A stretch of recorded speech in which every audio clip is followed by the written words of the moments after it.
school, college, or community group on the network so that you can access Rocket Lab. Yeah. Go to rocketlabusa.com/education to find out more about Rocket Lab's global education programs and see how you can get inspired, informed, and involved with what we do.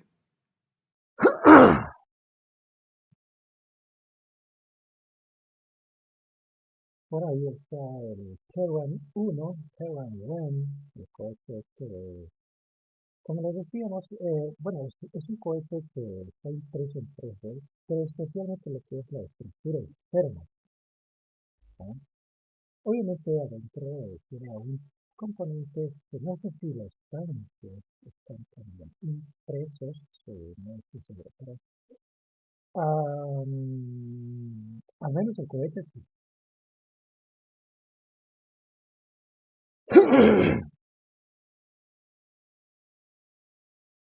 Bueno, de hecho, se decía que eh, Thanks for joining us for this Stronger Together mission for Capella Space.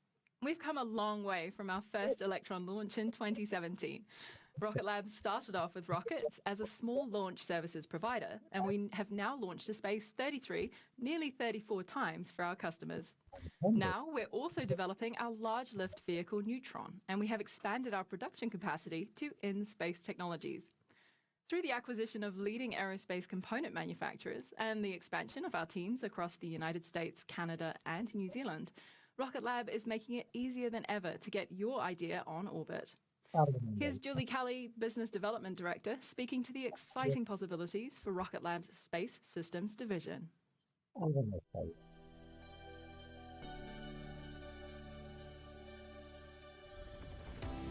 My name is Julie Kelly. I'm the Director of Business Development for Space Systems for the Composites segment. So Space Systems is Rocket Lab's operating segment, including a wide range of spacecraft components, solar power solutions, separation systems, star trackers and reaction wheels, command and control software, X-band and S-band radios, as well as composite structures.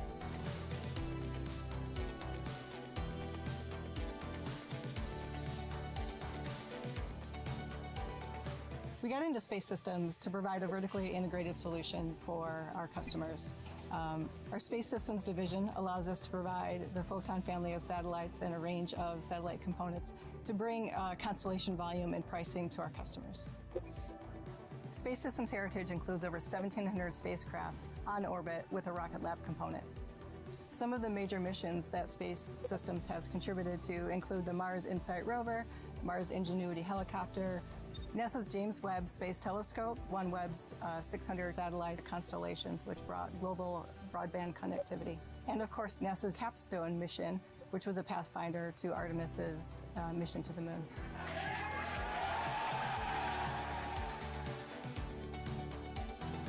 Since acquisition, we've been able to scale the Space Systems company in a number of ways. So first and foremost is a shared set of knowledge. So we've been able to use cross-collaboration for best practices, streamlining manufacturing. We've added manufacturing capabilities at a number of sites, as well as new product development. So we have one of the lightest, most efficient solar cells in the industry. We're working on next generation separation systems, expanding our reaction wheel portfolio, and investing into next generation products as well as new products. Rocket Lab is an end-to-end space company, and our goal is to provide a streamlined access to orbit for our customers.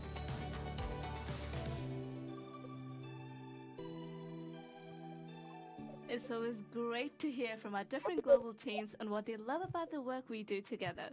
If you want to be a part of that, there has never been a better time to build your career in space with Rocket Lab. We have plenty of job vacancies open at all of our 9 global sites, so check them out at rocketlabusa.com/careers. At just about 4 minutes to liftoff, we are approaching the handover to Electron's countdown auto sequence. At this point, Electron's flight computers take over the launch countdown. Our mission operators are reading the launch vehicle and payload as healthy and progressing through the count nominally. The weather is still looking good for launch at 2300 UTC. Moments after Electron has switched over to auto sequence, at about T-1 minute 30 seconds, we should hear the call that LOX loading is complete on the vehicle. At 1 minute to liftoff, we can expect confirmation that the launch vehicle's first and second stages are pressurized for launch.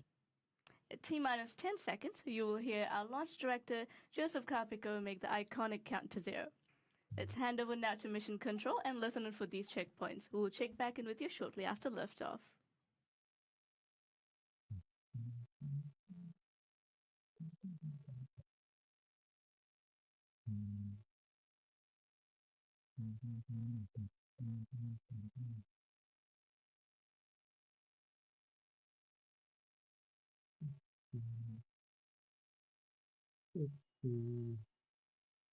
Por favor, sí, bueno, le puse la carátula de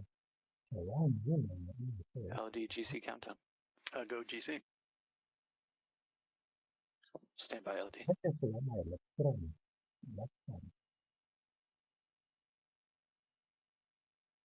No, ¿cómo me equivoqué? Pero bueno.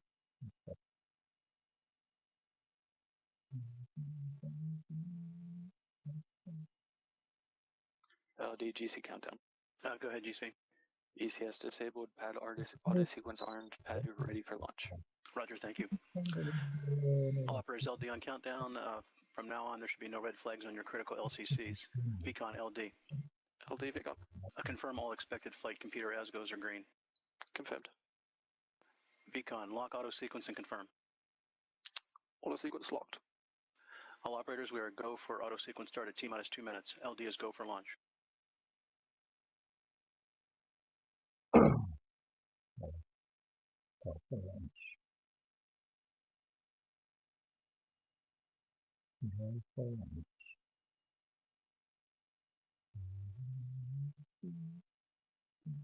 TS is green for flight.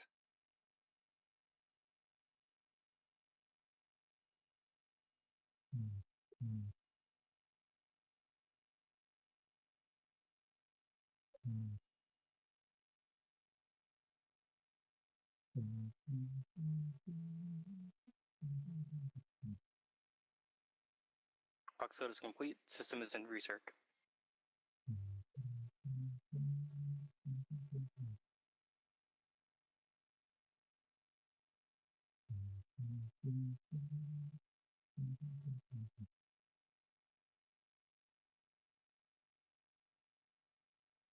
Anti-geysering is disabled.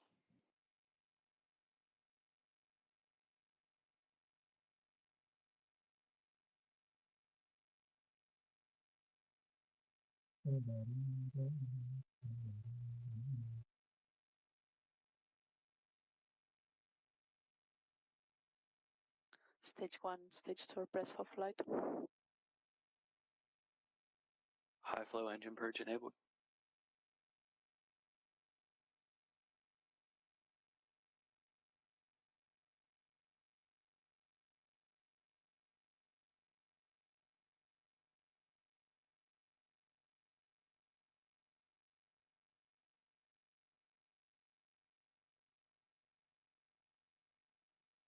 T-minus 20 seconds and counting.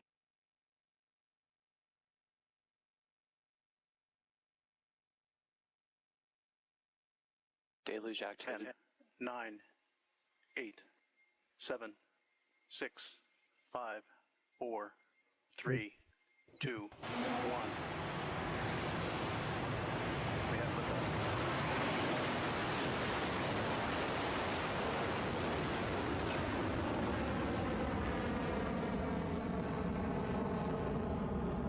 Stage 1 propulsion is nominal. Beginning pitch over.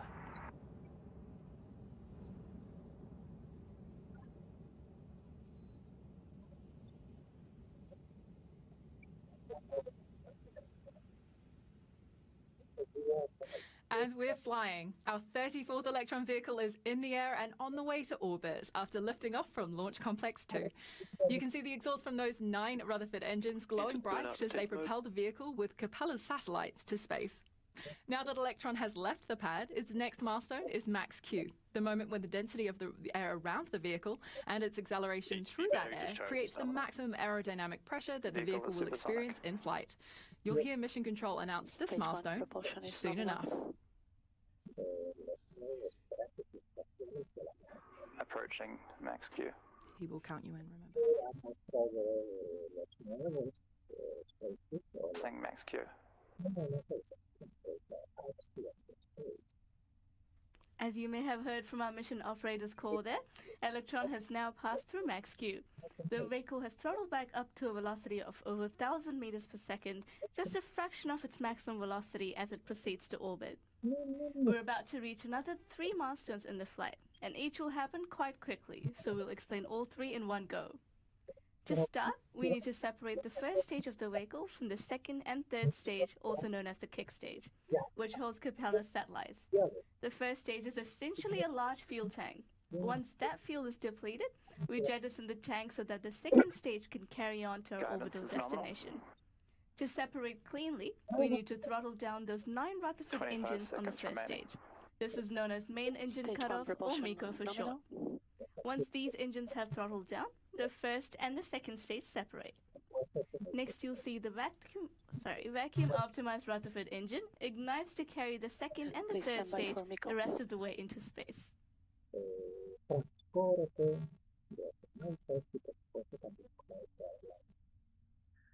MECO confirm.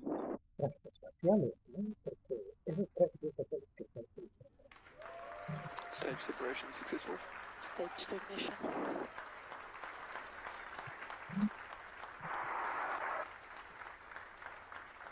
MECO's Stage Guidance 1 is nominal. separation and Stage 2 ignition confirmed and completed. Our 34th Electron Stage mission is propulsion progressing nominal. nicely, and we're ready for the next set of checkpoints in flight on the way to delivering Capella satellites to their place in space.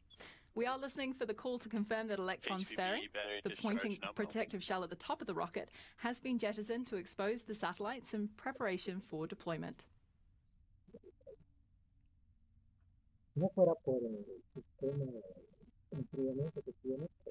Fairing jettisoning succeeded. You can see it there on your screen. That's confirmation that the payload fairing has been successfully jettisoned and Capella's satellites are now exposed to space. Electron's second stage is continuing to orbit, traveling at speeds of over 8,000 kilometers per hour and currently at an altitude of over 100 kilometers. That's another milestone checked off. The fairing is a millimeter-thin shell that serves a vital role, protecting the payloads inside from the awesome aerodynamic forces it sees as it breaks away from the atmosphere. Now that we're in free space, we can shed that extra weight to help maximize Electron's acceleration into orbit. Sitting on top of Electron, each payload might feel up to 8 times its own weight due to those Stage smooth 2 propulsion accelerations. holds nominal. As part of the structural analysis team, our job is to prove every component on the vehicle is tough enough to withstand the stresses of all those forces, pressures, and vibrations on ascent, while still being a lightweight and elegant solution.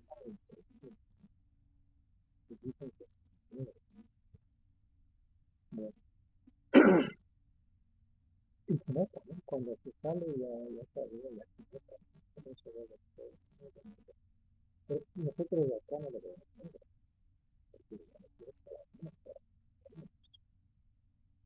Bueno, pues en el espacio, pues como decía, no debería haber protección, HVP discharge nominal. pero por suerte, la nave funciona o más bien ligeramente siquiera para que T plus 5 minutes, and it's time for the next set of checkpoints in flight as we progress towards mission success. Next up is a milestone unique to Electron, the battery hot swap. You might already know that our 3D printed Rutherford engines are also distinct for another reason. They are powered by electric pumps. These pumps are powered by batteries, which eventually run out of juice. This is where the battery hot swap comes in. We need to swap the used batteries out with another fresh battery and jettison the expended ones to free up some weight, all while keeping that stage 2 engine running smoothly, which is why we call it battery hot swap. Sometimes you can catch a glimpse of these battery packs falling away, so keep an eye on the right side of your screen. While you do that, we'll listen in from the call out from Mission Control. la que está hablando no tiene una cinco 8 seconds remaining. Discharge nominal. Approaching hot swap in roughly 30 seconds. bueno, pues sí, mira, es otra compañía que definitivamente también la está haciendo, porque ya son varios, bueno, no sé si tiene varios, pero Throttling down. esa variante, también competencia de los terceros.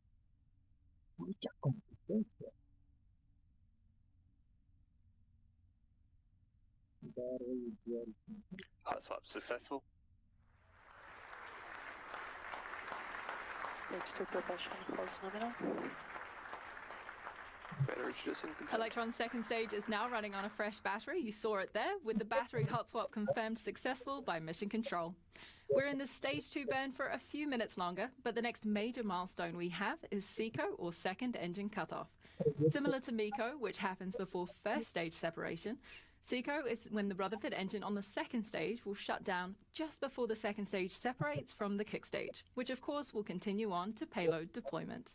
También va a entrar en el sector en área de lo que es los satélites a baja órbita, como los que se hacen en que también posiblemente ya estaría entrando. Now at 7 minutes and 10 seconds into Stronger Together mission for Capella Space, the second launch from our US launch site on Wallops Island, Virginia, with 4 minutes until SECO and kick-stage separation. Electron continues to make its way to orbit, currently at an altitude of 6,000 meters per second and a velocity of over kilometers of around 200 kilometers, over 6,000 kilometers per second velocity. Entonces, ahí está OneWeb. Stage 2 propulsion still nominal. No creo que no sé si inclusive If you're just joining us, we're T plus almost 8 minutes into our 34th Electron mission, which is going through all of the milestones well. It lifted off the pad on time at 18:38 local time and passed through max Q, MECO, first stage separation, and second stage ignition without any event. Of course, recently we've just had the battery hot swap, and we're just waiting on SECO, second engine cutoff, before the kick stage separates from the second stage. Porque sí, dice que podría ser peligroso. Como hay tantos que ya se empiezan a acercar ahí, ya es basura especial. Existe el riesgo de que uno de esos choque o uno de esos As Felicity mentioned earlier, coming up next, the engine on Electron's second stage will throttle down and shut off before the final stage separation. From there, we'll go into a coast phase in an elliptical orbit for about 40 minutes or so until the kick stage ignites its Curie engine and propel the Capella Space SAR imaging satellites on board to their exact targeted orbit before they are deployed. Payload deployment will mark the end of the mission, which will occur at around T plus 60 minutes or so. So let's listen in for SECO and kick stage separation. Bueno, pero de todos modos, pues esas compañías están... SECO confirm. Nominal transfer orbit achieved. Stage 3 separation confirmed.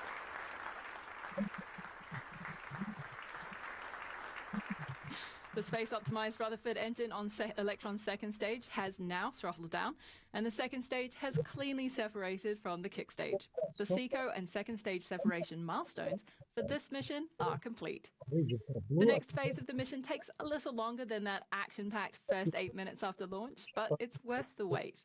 Electron's kick stage, with payloads attached, will now enter the coast phase that Lakita mentioned, as it propels the payload in an elliptical orbit towards the apogee requested by our customer, Capella.